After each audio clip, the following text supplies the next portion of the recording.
그럼 정치팀 이기주 기자와 좀 더 얘기 나눠보겠습니다. 이 기자, 네. 어제까지만 해도 탈당하지 않을 것 같은 기류가 보였는데 이렇게 갑자기 탈당을 하게 된 이유가 뭘까요? 네, 그만큼 상황이 다급해졌기 때문으로 보입니다. 영남권에서 일단 지지율이 잘 나오지 않으면서 영남권 표심이 흔들리고 있는 것 아니냐 이런 분석이 있고요. 또 그동안 김문수 후보가 컨벤션 효과를 누리지 못했다 이런 것도 영향을 미친 걸로 보입니다. 그렇다 보니까 윤 전 대통령과 거리 두기를 해서라도 지지율을 끌어올려야 된다 이런 절박함이 작용을 한 것으로 보이고요. 김용태 비대위원장도 이번 주말에는 매듭을 짓겠다 이렇게 말을 했기 때문에 그것도 영향을 미친 걸로 보입니다.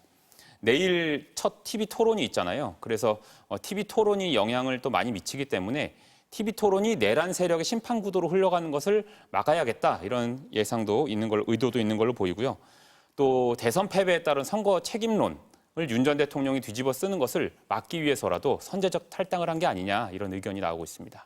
네, 윤 전 대통령의 최측근인 석동현 변호사도 선대위에서 나갔어요. 윤 전 대통령의 그림자를 지우려는 걸로 보이는데 어떻게 대선에 효과가 있겠습니까?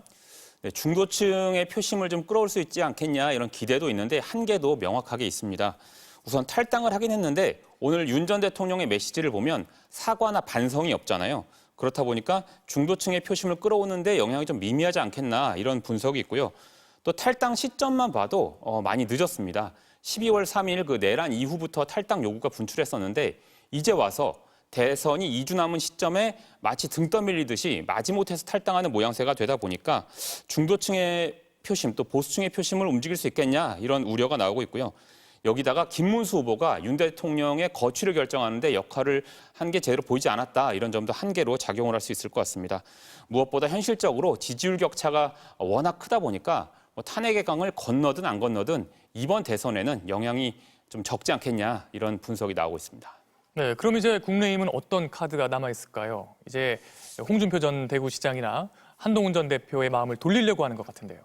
네, 그래서 내일 하와이에 있는 홍준표 전 대구시장을 설득하기 위해서 하와이에 특사단을 파견을 한다고 합니다. 경선 패배 이후에 홍 전 시장이 연일 그 국민의힘을 향해서 쓴소리를 내뱉고 있잖아요. 그 한마디씩 툭툭 던지는 게 선거판에 영향을 계속 끼치고 있는데요. 홍 전 시장이라도 품어서 보수층 결집을 노리는 것이 필요하다 이런 의견들이 나오고 있고요. 여기에다가 한동훈 전 대표도 품어야 하는 것 아니냐 이렇게 해서 당이 하나가 되어야 되는 거 아니냐 이런 얘기들이 나오고 있습니다. 하지만 그렇게 해서 대선을 치르기에는 지금 시간이 조금 촉박하고요.